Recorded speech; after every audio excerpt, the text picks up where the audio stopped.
Bonsoir à tous et bienvenue dans Startup Story, l'émission qui part à la découverte des jeunes entreprises bruxelloises. Et ce soir, ce sont les entrepreneurs au féminin qui sont mises à l'honneur puisque ce ne sont que des femmes qui m'accompagnent sur ce plateau. On va parler donc d'entrepreneuriat, de start-up bien sûr, et puis elles vont nous raconter leur parcours aussi tout au long de l'émission. Leila Meydan est avec nous, bonsoir. Bonsoir. Vous êtes la fondatrice de la start-up tech Bigrator. Il y a aussi Anne-Sophie Jiménez qui est avec nous, cofondatrice de Greenology, start-up zéro déchet. Bonsoir. Bonsoir. Il y a Nathalie Balfroy qui est avec nous aussi, cofondatrice du dressing à louer Jukebox Closes. Bonsoir. Bonsoir. Et puis enfin Marie Lebeau qui vient nous présenter une start-up fleurie qui s'appelle Marie Poppies. Bonsoir. Bonsoir. Alors on va commencer cette émission par un exercice qui je pense est très connu dans le monde des startups mais qui est aussi une tradition sur ce plateau. C'est le défi du pitch. Je vais vous donner 20 secondes pour résumer votre projet, votre startup. 20 secondes top chrono. Alors en coulisses, on a décidé déjà que ce serait Leila Meydan qui va commencer pour nous présenter Bigrator. Prête ? Prête. On est parti, on va donner 20 secondes. Qu'est-ce que c'est Bigrator ? Alors, Bigrator, c'est une start-up tech qui utilise des technologies pour lutter contre les inégalités dans le monde du travail. Donc, nous développons des technologies en fait centrées autour des compétences pour que les entreprises, les employeurs puissent pouvoir identifier de manière impartiale et objective les bons talents et pour que les talents puissent justement pouvoir avoir accès à de meilleures opportunités d'apprentissage et au job. C'est un timing parfait avec une petite sonnerie. Bigrator, le nom, il est venu comment ? En anglais, be great. Alors le suffixe or veut dire une personne qui, et donc il y a vraiment cette notion en fait de développement des compétences, développement de son potentiel en fait pour arriver à être épanoui dans le travail. Donc be greater, ça va être un petit meilleur, quoi. Petit meilleur, un petit peu mieux. En anglais. Alors il y a une autre start-up en anglais, elles sont toutes en anglais d'ailleurs aujourd'hui. Anne-Sophie Jiménez, on va présenter Greenology avec un top départ. On est prêt ? On est prêt. C'est parti. Alors, Greenology est une jeune marque belge de cosmétiques que j'ai lancée avec ma cofondatrice Chloé fin 2020. Alors, on est vraiment venu travailler en profondeur une routine hygiène et soins pour en finir avec le plastique dans la salle de bain. Et on propose vraiment les essentiels pour l'hygiène du quotidien. Là aussi, un timing plutôt parfait. Vous étiez un peu stressé pour les 20 secondes, mais finalement, 20 secondes, c'est parfait pour présenter. Ça a été ? Ça a été très bien. Alors, je voyais défiler le chrono et je me disais, bon, ça va, je suis dans les temps. Non, mais chouette. Très bien. On se détend. Greenology, cosmétique. On passe de l'autre côté de la table avec Nathalie Balfroy qui vient nous présenter Jukebox Closes. Nathalie, c'est à vous. Merci. Donc Jukebox révolutionne la manière de s'habiller au quotidien et on propose l'accès à une garde-robe de vêtements chics et éthiques sur base d'un abonnement. Et on offre à la femme le plaisir de s'habiller sans l'acte d'achat, ce qui représente un gain de place dans sa garde-robe, mais aussi de temps et d'argent. Là aussi, un timing parfait. C'est un dressing à l'infini, en fait. On a autant de vêtements qu'on veut puisqu'on les loue. Exactement. Et Jukebox Close, on est un peu aussi fan de musique ? Oui, clairement. Le fun, c'est changer autant qu'on veut, voilà. Eh bien, s'habiller comme on veut tous les jours en louant. Exactement. Et en pouvant remettre tout ce qu'on veut ou ne pas les remettre, c'est permis aussi. On va terminer ce tour de table avec Marie Lebeau qui vient nous présenter Marie Poppies. On est parti pour 20 secondes ? On est parti. On est parti. Voilà, alors en fait, la production conventionnelle de fleurs coupées, elle est extrêmement néfaste pour l'environnement, mais aussi pour l'homme. Mais chaque année, il y a de chouettes productions durables et belges qui apparaissent et se développent. Et en fait, pour qu'un maximum de gens aient accès à ces fleurs, on les propose à la vente, les fleurs d'un large réseau de producteurs, aux fleuristes et aux particuliers. Voilà. Mais c'est parfait. Alors, poppies en anglais, ça veut dire coquelicot, c'est ça ? Oui. Alors, c'est une fleur qu'on peut acheter, le coquelicot ? Pas vraiment ? On peut l'acheter, mais elle ne tient pas très longtemps. Mais D'accord. c'est plutôt une référence au coquelicot qui a failli disparaître avec l'utilisation de trop de pesticides et un petit jeu aussi avec Mary Poppins. Évidemment, il y a toujours un petit jeu. C'est en anglais aussi pour chacune. Est-ce que c'est parce qu'on veut s'exporter déjà un peu plus loin ? Leila, c'est pour l'international peut-être ? C'est le côté tech aussi, où d'un côté, dans la tech, on est très très anglophone. Donc, moi, avec mon équipe, je parle anglais tout le temps.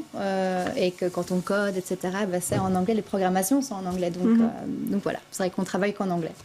Alors, vos startups sont très différentes, on a pu le comprendre, hein, des fleurs, des cosmétiques, un dressing et puis de la technologie. Mais il y a beaucoup de choses qui vous réunissent et c'est pour ça qu'on est ensemble ce soir, notamment dans votre parcours, avec l'entrepreneuriat qui arrive finalement en cours de vie, en cours de carrière. Il y a un déclic, on a envie de se lancer. Je vais peut-être commencer par Nathalie. Nathalie Balfroy avec Jukebox Closes. Ça arrive à un moment bien précis de votre vie. Vous vous lancez dans l'entrepreneuriat alors que vous n'y étiez pas du tout avant. Donc voilà, Catherine et moi, on était plutôt sur les chantiers. Moi, de route en béton et elle, dans la dépollution des sols. Et en fait, on avait des enfants, on utilisait déjà un service tel que celui-là pour nos enfants et nous en tant que femmes enceintes. Et on a vraiment accroché avec la manière de consommer et d'utiliser les vêtements. Et voilà, on s'est dit, mais pourquoi est-ce qu'on doit avoir une excuse pour avoir accès à ça? Et donc, c'est comme ça qu'on a lancé Jukebox, je pense, avec une expérience assez longue dans des milieux industriels, etc. Et vraiment envie de s'amuser et envie de dire, créer sa propre entreprise avec une amie et c'est fun et let's go, quoi. On y va et on voit ce que ça donne. Il y a le côté fun, il y a le côté aussi, on va le voir dans les images, colorées dans vos vêtements. Et puis il y a quand même l'aspect durable. Oui, toute notre collection est éthique et durable. Ça, c'était vraiment quelque chose qui était clair pour nous, c'est qu'on voulait aller dans ce projet. Déjà, le type de consommation est durable parce qu'on vise à réduire drastiquement le volume de production des vêtements, puisqu'il y a 30% de la production qui n'est jamais portée dans ce qui est produit. C'est énorme, c'est le deuxième secteur le plus pollueur au niveau mondial. Et on a voulu aller jusqu'au bout et proposer l'accessibilité à des vêtements éthiques qui sont plus du tout ce qu'on imagine en fait d'un vêtement un peu bobo ou black and white. Et on veut vraiment montrer que la mode éthique c'est fun, accessible et faire découvrir en fait toute une série de marques non connues encore du grand public. Et vous avez sauté le pas en 2019 du coup pour lancer cette start-up. Alors le côté durable, il se retrouve aussi autour de la table, notamment avec Anne-Sophie et Greenology. C'est vrai que quand on se lance, c'est surtout parce qu'on n'a pas trouvé sur le marché ce qui nous correspondait le mieux en fait. Alors c'est vrai que ça a été un des points de départ de Greenology. Voilà, quand on discutait avec Chloé, alors ça pouvait être autour d'un café, d'un thé, voilà vraiment, et on se disait on a envie de faire ce pas écologique dans la salle de bain, on a envie d'appliquer des produits plus sains, plus clean, plus naturels, avec beaucoup moins de perturbateurs endocriniens au niveau des listings ici. Alors c'est vrai qu'il y a les BioShop, qui a plein de cosmétiques solides, comme par exemple, je vais prendre l'exemple des shampoings, parce que ça a été vraiment un des déclics, de dire, OK, la checklist au niveau de l'éco-responsabilité, on y est complètement, mais quid de l'efficacité? Quid des senteurs ou de ce qui fait encore partie du plaisir, en fait, quand on se lave les cheveux, quand on se douche, et ce sont quand même des gestes du quotidien. Et on s'est dit, mais en fait, on ne trouve pas le shampoing ou le déodorant naturel qui va bien fonctionner, qui va nous laisser des beaux cheveux et on reste des femmes et on a quand même envie de se dire ok, je prends une douche et j'aime bien comment le cheveu reste, j'aime bien me dire ok, mon déodorant tient ses promesses. Et comme on n'était pas satisfaite de ce qu'on trouvait dans le commerce, et franchement on a essayé mais plein de choses, on s'est dit mais ça arrivait un petit peu comme ça au détour, je pense, d'une tasse de thé, on s'est dit mais si on le faisait nous-mêmes. Et ce qui est chouette, c'est que là aussi, vous vous rejoignez. Vous ne faisiez pas ça du tout avant. Pas du tout. Alors, on n'est jamais mieux servi que par soi-même, finalement. Ouais, il y a vraiment ça. Et alors, on n'était pas du tout dans la cosmétique. Même si, voilà, on a un attrait pour ça, mais plus comme des consommatrices. Mais on n'avait pas du tout une expertise dans les cosmétiques. Moi, pour la petite histoire, je viens du milieu politique. Donc, j'ai été porte-parole d'un parti. Ensuite, j'ai géré la com pour une ministre. Chloé, elle, de son côté, était déjà dans l'écosystème start-up parce que, comme toi, Leïla, elle code. Donc, c'est une programmeuse. Donc, ça, c'est très pratique, c'est très utile, évidemment, dans notre équipe. Mais voilà, il y avait aussi ce côté de se dire, voilà, on travaille pour des personnes qui s'attendent à ce que... Voilà, on travaille pour leur projet comme si c'était le nôtre et qu'on mette toute notre énergie, toute notre force vive, tout notre cœur pour un projet finalement qui n'est pas le nôtre. Et donc c'est vrai qu'au bout d'un moment, il y a une telle dissonance et par moments vraiment une perte de sens. Et on s'est dit, OK, c'est pas qu'on n'a plus d'énergie à remettre, mais qu'au moins ce soit pour un projet qui nous corresponde, avec des valeurs dans lesquelles on se retrouve, quelque chose qui nous stimule et qui nous drive.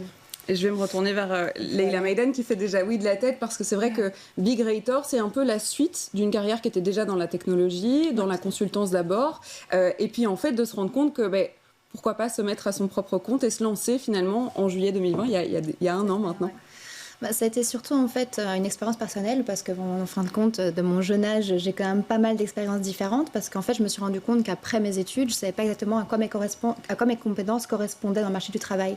Ce qui fait que j'ai essayé différents rôles, j'ai essayé différents métiers, et il n'y en a aucun qui m'a vraiment convenu à 100%. Donc j'ai vraiment compris qu'il y avait une problématique aujourd'hui autour justement de la compréhension des compétences pour les talents, mais aussi pour les entreprises, à savoir, tiens, en fin de compte, quelles sont les compétences que j'ai en interne, qu'est-ce que je vais devoir avoir pour prédire, en fin de compte, les changements que je vais avoir dans mon entreprise pour garantir cette croissance continue. Et donc, du côté de l'entreprise, il y a vraiment cette interrogation-là, à savoir, tiens, qui je vais devoir former, dans quelles compétences je vais devoir former, comment mes rôles vont évoluer. On voit bien que la technologie aujourd'hui a vraiment un rôle perturbateur dans le monde du travail, où à cause de la crise aussi, ça a un petit peu pris une autre ampleur, ça a accéléré en fait cette transformation-là.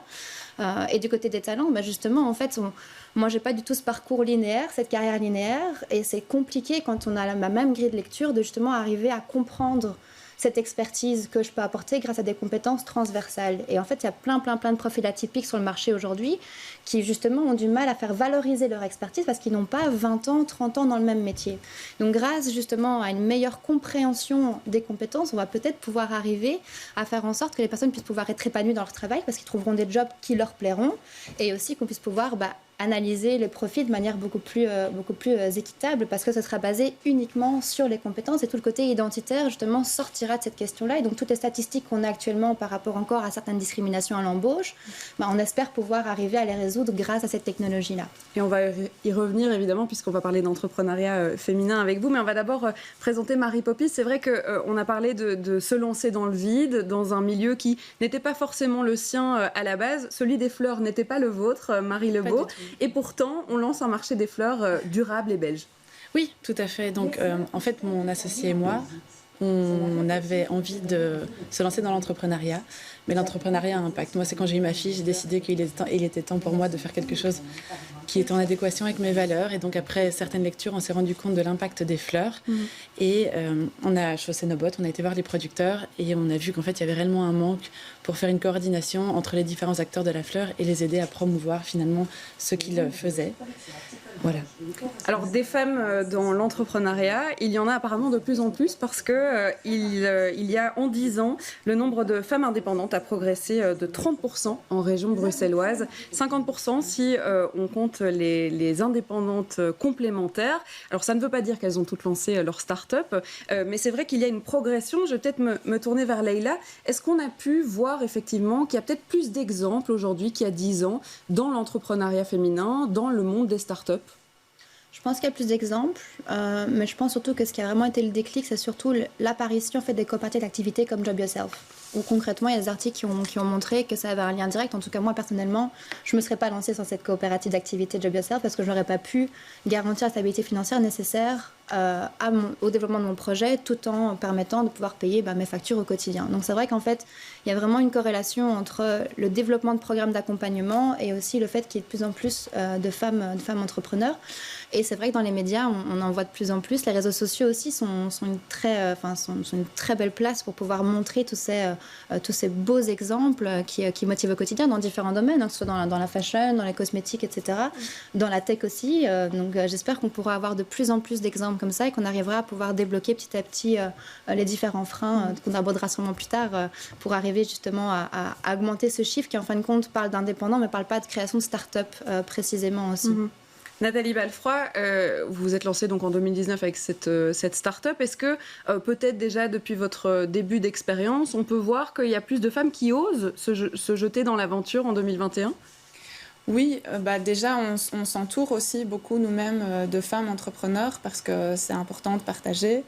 Mais aussi, je pense que ce que Leïla disait, c'est important d'avoir accès en fait de plus en plus via les réseaux sociaux à qui crée. Il y a un réel intérêt qui se développe pour qui sont les visages qui créent les projets.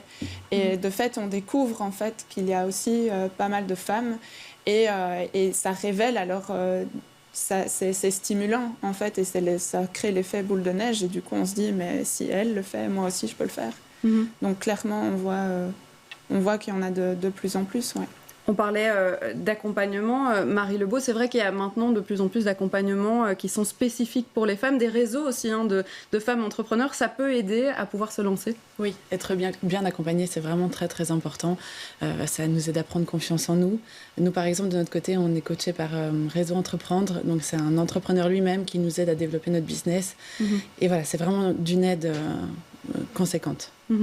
Anne-Sophie Jiménez, est-ce que justement dans l'entourage, on l'a vu avec Nathalie Balfroy, on remarque quand même qu'on a tendance à s'entourer de femmes et qu'en fait il y a beaucoup de femmes autour de nous pour partager nos expériences, pouvoir échanger sur le fait de se lancer, sur le risque que ça représente aussi de lancer sa start-up? Alors c'est vrai que nous, en choisissant les cosmétiques, on a été, si je puis dire, peut-être un peu plus naturellement été entourés de femmes, mais pas que. Voilà, je pense évidemment à notre atelier où notre personne de contact est une femme. Je pense à d'autres acteurs qui nous ont accompagnés pour pouvoir avancer dans tout ce qui est concrétisation du projet. Voilà, donc il y a différentes structures d'accompagnement. C'est vrai que là aussi, c'était très féminin.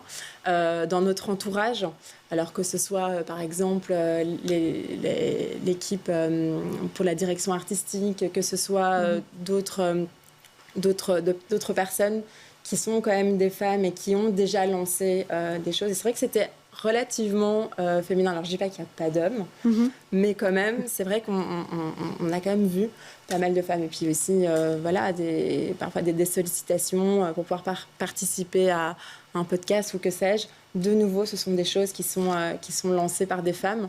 Donc, ça nous conforte dans l'idée qu'il n'y a pas de raison qu'on n'y arrive pas. C'est stimulant et voilà, qu'on puisse aussi bien se sentir dans cet écosystème avec des startups et des projets qui sont portés par des femmes.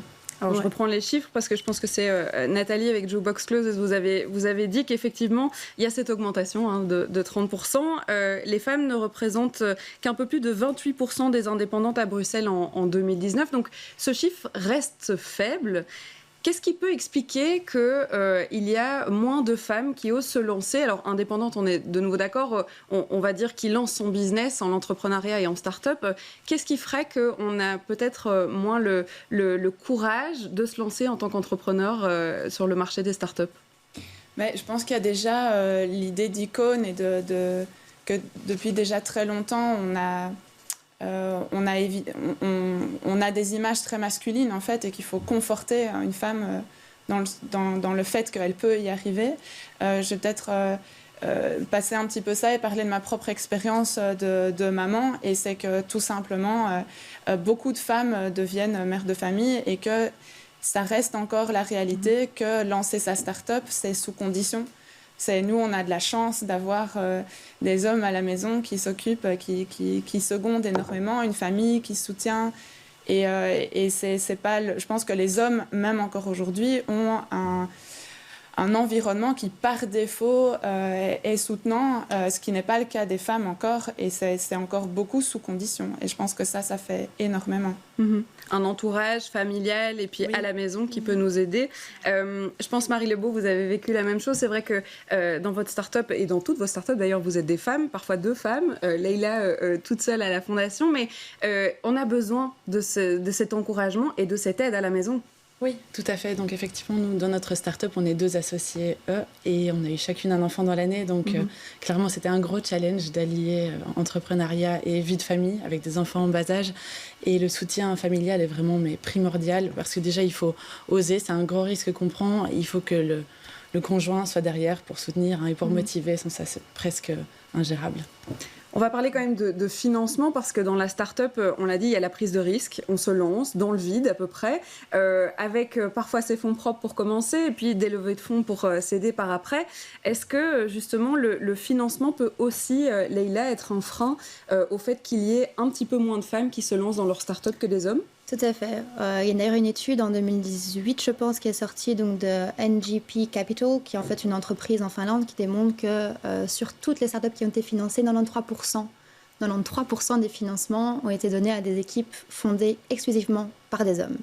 6% par des équipes mixtes et 1% par des équipes féminines. Donc on voit très clairement en fait que les femmes aujourd'hui ont un faible taux de chance d'avoir accès à des financements. Donc il y a clairement un manque d'accessibilité des financements aujourd'hui qui fait qu'il y a des fonds qui se créent spécifiquement pour des femmes ou pour des minorités.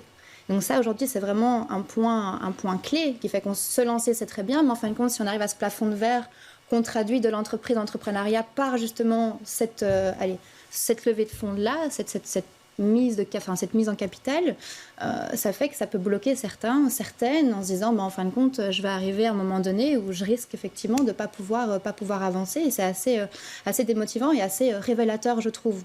Donc, c'est quelque chose que vous avez connu, vous ? Alors, pas encore, parce qu'on n'est pas encore à cette phase de seed, donc de financement avec des fonds privés, mais c'est quelque chose qu'on va devoir faire face. Et donc, c'est clair que j'espère à ce moment-là pouvoir tomber sur des fonds privés, sur des investisseurs, justement, qui ne rentreront pas dans ces statistiques, en fait. Est-ce que c'est quelque chose que quelqu'un ici autour de la table a déjà connu, le fait de se retrouver face à peut-être des hommes et de se dire qu'on n'a pas eu le financement, peut-être parce qu'il y avait un peu de risque parce qu'on était des femmes ? Marie ? Oui, donc en fait, nous, on est en pleine levée de fonds pour l'instant. Et donc, effectivement, on passe notre temps à présenter ce qu'on fait.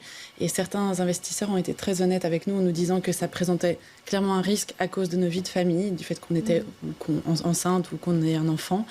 Et c'est un peu dommage parce que finalement, quand on a un enfant et qu'en même temps on se lance dans l'entrepreneuriat, ça montre vraiment qu'on est vraiment impliqué dans le business.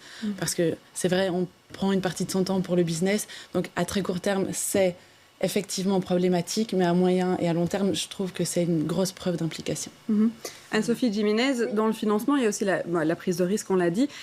Quand on quitte son boulot, ce qui a été le cas pour toutes les deux dans Greenology, il y a aussi cette peur de la réussite, de la non-réussite. Ça aussi, ça peut être un des freins ? Oui, très clairement. On a une idée, on travaille comme des dingues sur cette idée, on est vraiment hyper focus sur le projet. Puis évidemment, fatalement, on se dit, mais est-ce que... non, on a des vues de succès, parce qu'il faut ici pouvoir se motiver et puis se dire qu'on est sur la bonne voie, mais il y a toujours au fond de nous le doute, parfois même l'angoisse, de se dire, mais voilà, est-ce que les ventes vont prendre ? Est-ce que les consommateurs vont venir recommander ? Est-ce qu'on va avoir du monde à nos pop-up ? Parce que pour l'instant, on fait encore pas mal de ventes physiques. Moi, je sais que j'ai toujours un petit peu ce mini-track de me dire, OK, à chaque pop-up, avant chaque pop-up, je dis, si jamais il n'y a personne et que je me retrouve là avec mes produits dans le magasin, qu'il n'y a juste personne qui passe, ça n'est jamais arrivé. Et généralement, ça se passe très, très bien. Mais je ne sais pas, j'ai toujours au fond de moi ce petit stress de me dire, mince, ça va pas du tout aller. Ça serait le conseil de dire, il faut oser finalement, il faut se lancer ? Je pense que si on a un rêve et qu'on a une équipe qui fonctionne et qu'on a vraiment envie de pouvoir retrouver du sens et d'avoir une forme d'impact, alors peut-être pas comme à l'échelle avant où je travaillais pour un cabinet régional et voilà, on se disait ok, quel impact ça peut avoir à l'échelle de la région, mais de se dire que même si jamais c'est un impact qui sera peut-être sur moins de personnes pour commencer, mais d'avoir vraiment cet impact au quotidien, pour moi c'est déjà... ça veut déjà dire quelque chose, quoi, et c'est satisfaisant aussi. En fin de compte, on doit faire 2 fois plus, on bosse 2 fois plus. Enfin, je vous vois toutes autour de la table et vous bossez comme des dingues.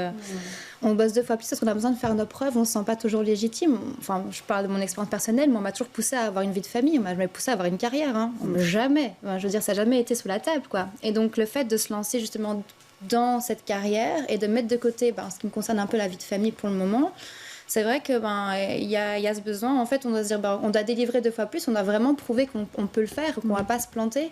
Et que si on se plante, c'est un petit peu comme si on leur donnait raison en fait de nous avoir un petit peu orientés dans cette vie-là. Donc il y a vraiment ce côté où je pense qu'il faut oser. Et du coup, voilà, il faut pouvoir aussi arriver à un moment donné où il faut changer, je pense, les mentalités petit à petit dès l'enfance pour arriver à ce que ces questions-là d'intimité n'arrivent pas sur la table plus tard. Ouais. Alors on arrive à la fin de l'émission. Je vais peut-être me tourner une dernière fois vers Nathalie Balfroy. Qu'est-ce qu'on peut souhaiter pour la suite du coup, que ce soit pour Jukebox Close ou peut-être pour l'avenir avec peut-être un peu d'espoir? Oui, plus de femmes, oser aussi démystifier un peu la notion de risque qui en fait... Voilà, on retombera toujours sur nos pattes d'une manière ou d'une autre. Mais voilà, pour Jukebox, là, on va aller online dans le courant de l'année. Donc, on espère vraiment ouvrir à plus de gens possible. On dit toujours que beaucoup de gens ont besoin de nous, c'est juste qu'ils ne le savent pas encore. Et on espère aussi, pour le coup, ouvrir aux hommes parce que ce modèle-là, il est extensible pour énormément de produits. Et là, on se rôde un peu sur un produit qu'on connaît bien, qui sont pour les femmes et une population qu'on connaît bien, mais on voudrait aussi étendre à plus long terme. Plus d'inclusivité peut-être avec Big Rator du coup et les complètement, voir ça comme ça. Ouais. Bon, c'est là-dessus qu'on va se quitter. Merci beaucoup à toutes les quatre d'avoir été avec nous pour partager avec nous votre expérience et puis surtout merci à vous de nous avoir suivis. Alors on va se retrouver la semaine prochaine pour un nouveau numéro de Startup Story. Je vous donne rendez-vous dimanche sur BX1.